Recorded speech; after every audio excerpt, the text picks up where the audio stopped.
dilema etika di lingkungan kita, di sekolah kita, di SMP Negeri 1 Bengkulu Selatan. Ya.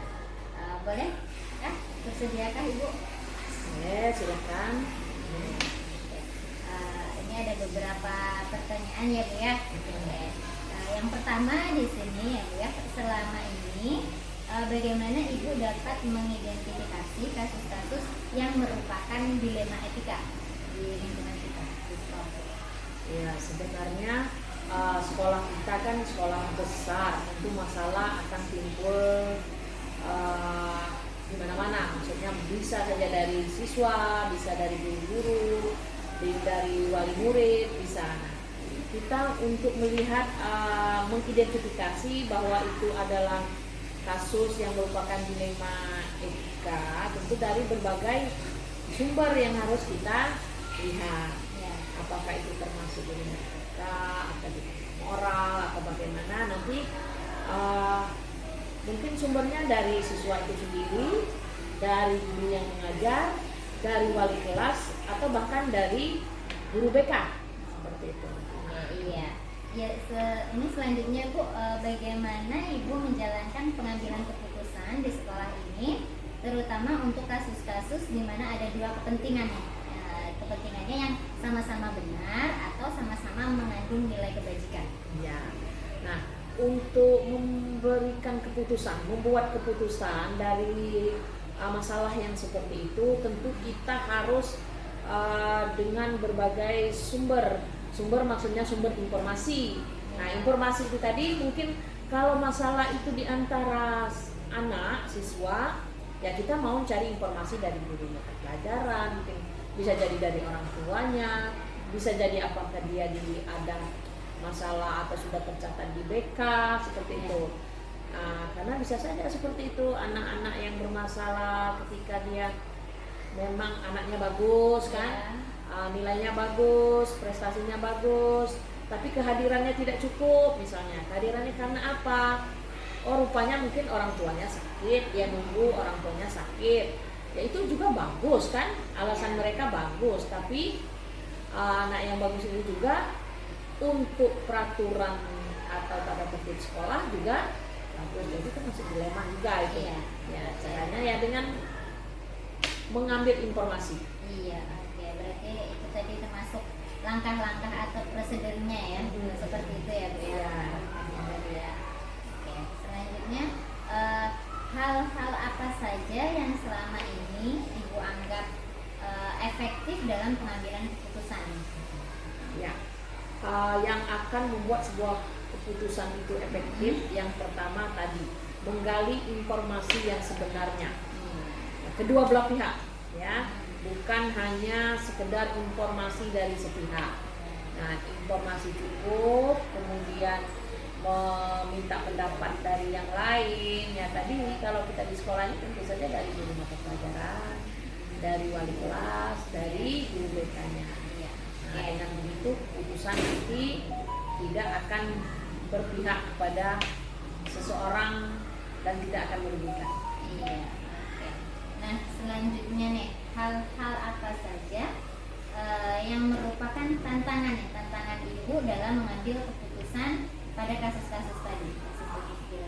Nah, itu karena di satu sisi misalnya anak tersebut memang bagus, misalnya di kasus anak ya, di satu sisi anak ini memang bagus, tapi di sisi lain itu peraturan kita atau tata tertib kita menginginkan sesuai dengan tata tertib yang ada.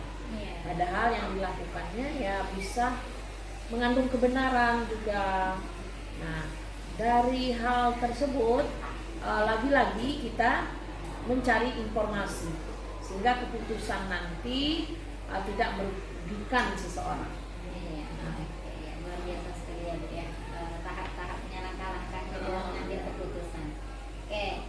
Selanjutnya Bu, apakah Ibu memiliki susunan gitu dalam sebuah penyelesaian kasusnya tadi ya? Berarti apakah langsung diselesaikan, kan ada suatu kasus nih, apakah langsung diselesaikan di tempat itu atau dibuat jadwal dulu secara terstruktur sebulan sekali menganalisis kasus-kasus yang ada, ini ya kasus-kasus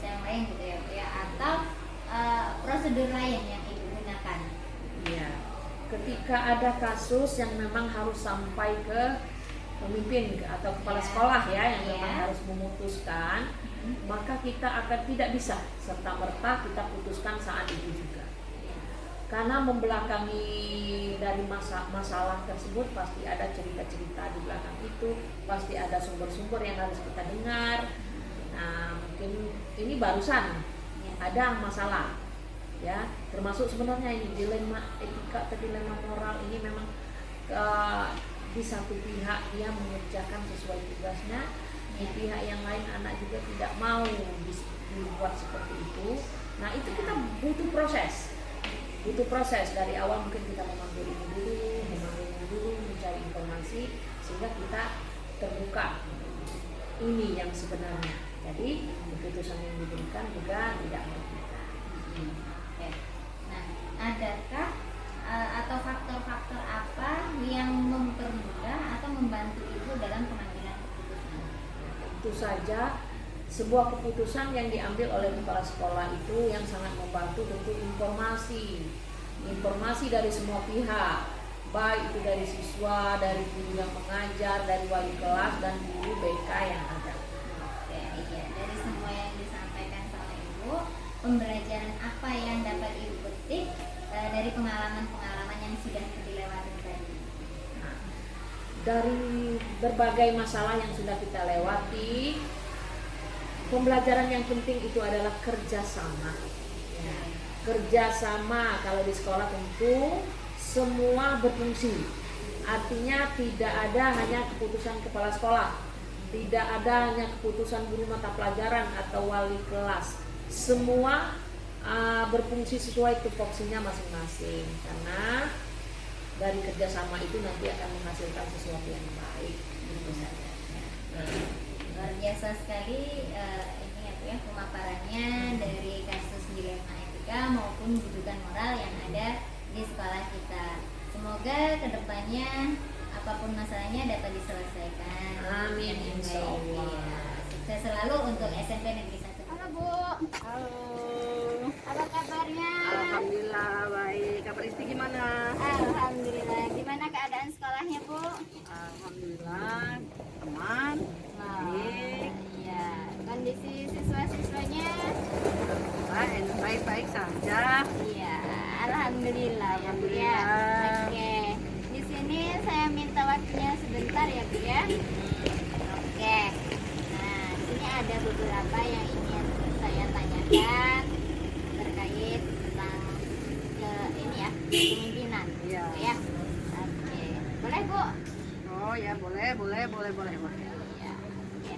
Nah, saya ingin bertanya nih selama ini itu bagaimana ibu dapat mengidentifikasi kasus-kasus yang merupakan dilema etika di sekolah ibu, ya, atau bujukan-bujukan moral seperti itulah. Ya. Selaku kepala sekolah memang sih banyak kendala yang kita hadapi. Ya, Namun permasalahan sebagaimana yang terjadi, kita harus mengambil keputusan itu dengan cepat dan tepat. ya, Karena meskipun gitu kita harus memutuskan sesuatu itu tanpa tanpa langsung memutuskan sesuatu tanpa mengidentifikasi masalah, ya kan? Masalah dan mendengarkan berbagai masukan dari rekan-rekan bagaimana supaya keputusan yang kita ambil itu tepat dan tidak menyalahi apa yang sudah ditetapkan. iya, oke. Ya, nah ini Bu. Jadi selama ini bagaimana ibu menjalankan untuk mengambil keputusan di sekolah ibu? Nah, terutama pada bagian kasus-kasus di mana ibu itu berada pada dua kepentingan yang sama-sama benar atau sama-sama mengandung nilai kebajikan seperti itu Bu. Selaku kepala sekolah saya harus melihat situasi Ya, dari berbagai sisi. Biasanya ibu meminta masukan dulu kan ya, pada wakil-wakil kepala sekolah, mendengarkan berbagai masukan. Ibu akan mengambil hal-hal yang menurut ibu baik dan menurut mereka masukan itu tadi baik, ya, dan sehingga mendapatkan sebuah keputusan yang tidak salah untuk mereka gitu kan. Jadi kita harus bijak dalam hal ini. oke, iya, luar biasa sekali ya Bu ya. Oke, terus untuk langkah-langkah atau prosedur seperti apa yang bisa Ibu lakukan selama ini, yang biasa Ibu lakukan selama ini? Biasanya Ya. memahami kasus yang terjadi dulu. Oh, Ya, kemudian mengumpulkan wakil-wakil kepala sekolah nih, guru-guru yang ini dan dikumpulkan, lalu mungkin nanti setelah itu saya adakan rapat dulu, rapat kecil dulu, rapat kecil dengan dewan guru, dengan wakil-wakil saya dulu, ketika di sekolah. Setelah itu baru nanti saya mungkin ke forum rapat yang besar, bagaimana ini bisa terjadi gitu kan. ya. Apabila tidak sesuai dan tidak menemukan keputusan yang tepat gitu, maka kita melakukan itu dengan cara mungkin voting ya kan, diumpulkan bagaimana siapa yang suka, siapa yang setuju gitu. Jadi dengan melaksanakan dengan voting biasanya gitu. Ya, sehingga ini dilakukan dengan rasa tanggung jawab. Setelah itu hal itu disepakati, ya tidak bisa lagi ini kan, makanya sama-sama mensepakati semua. Kalau sudah seperti itu kan harus semuanya harus bertanggung jawab, tidak keputusan rapat bersama gitu. Oh iya. Lalu hal-hal apa saja yang selama ini Ibu anggap efektif nih dalam pengambilan keputusan pada kasus-kasus dilema etika itu, Bu? Biasanya